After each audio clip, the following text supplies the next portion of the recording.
No sentido etimológico, patrimônio advém de patrimonium, uma junção de patri, termo designado de pai, com monium, que exprime recebido, para referir-se à herança, desde a nação mais antiga que manifesta o desejo de transmitir os bens da família, até a nação mais contemporânea, que desenvolve a ideia de um legado, um patrimônio a ser transmitido para as gerações futuras.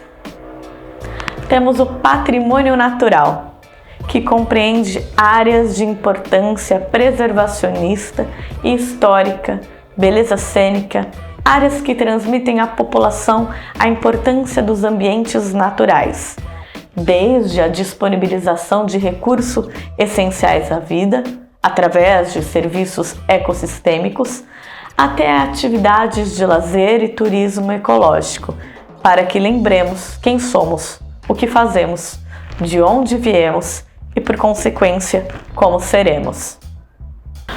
O patrimônio natural também é o patrimônio da geodiversidade, também chamado de patrimônio geológico. É tudo que engloba o planeta Terra de maneira física, as rochas, os minerais, os fósseis, tudo que faz parte da biodiversidade, que podem se definir também como patrimônio geológico, definindo tudo aquilo que tem valor agregado, relevância para contar a história do passado da Terra através desses elementos, como a forma de um relevo ou o tipo de bacia que se formou. Tudo que fica registrado ao longo da história da Terra pode ser conhecido também como patrimônio geológico. Temos o patrimônio material, que é o conjunto de bens físicos que compõem o patrimônio histórico-cultural.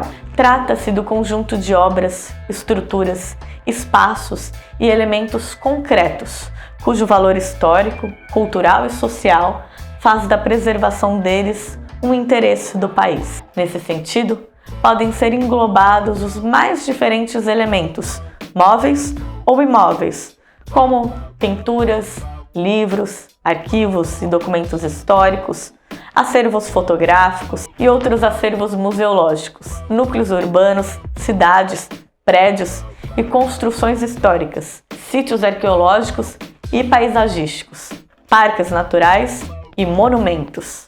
O patrimônio material protegido pelo IPHAN é composto por um conjunto de bens culturais classificados à sua natureza, conforme os 4 livros de tombo: arqueológico, paisagístico e etnográfico, histórico, belas artes e das artes aplicadas. E temos o patrimônio imaterial. A palavra imaterial quer dizer justamente aquilo que não conseguimos materializar, porque diz respeito a saberes, conhecimentos, não é concreto ou palpável.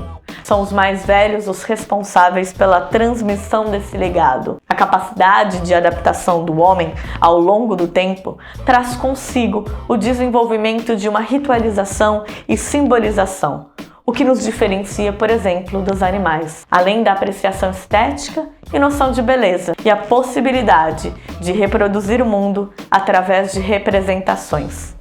É tudo isso que confere a capacidade intelectual de todos os indivíduos de produzir cultura. Nessa categoria estão englobadas festas populares, idiomas e dialetos, festivais ou ritos religiosos e culinária. A salvaguarda significa um conjunto de ações realizadas pelo poder público com o objetivo de preservar, por meio da aplicação de legislação específica, bens de valor histórico, cultural, arquitetônico, ambiental e também de valor afetivo para a população, impedindo que venham a ser destruídos ou descaracterizados. O primeiro instrumento de preservação criado no Brasil a partir do Decreto-Lei nº 25 de 1937, que criou o SPHAN, Serviço de Patrimônio Histórico e Artístico Nacional, hoje denominado IPHAN, foi o instrumento de tombamento, que tem o papel de chancelar por parte do Estado um um bem como patrimônio cultural brasileiro,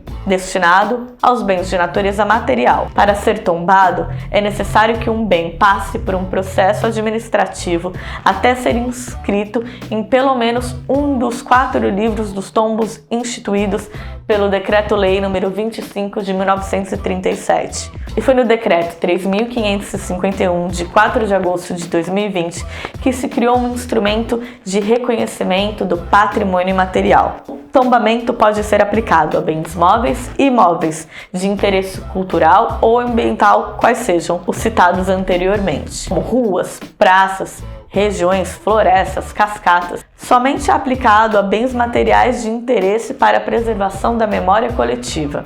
Quem pode efetuar um tombamento? O tombamento pode ser feito pela União, por meio do Instituto do Patrimônio Histórico e Artístico Nacional, pelo governo estadual, através do Conselho de Defesa do Patrimônio Histórico, Artístico e Arquitetônico do Estado, CONDEFAT, ou pelas administrações municipais, utilizando leis específicas ou até mesmo a legislação federal. O registro do patrimônio imaterial é comumente confundido com o tombamento. No entanto, diferencia-se deste por considerar manifestações puramente simbólicas. Assim, não se presta a imobilizar ou impedir modificações nessa forma de patrimônio. Seu propósito é inventariar e registrar as características dos bens imateriais, de modo a manter vivas e acessíveis as tradições e suas referências culturais.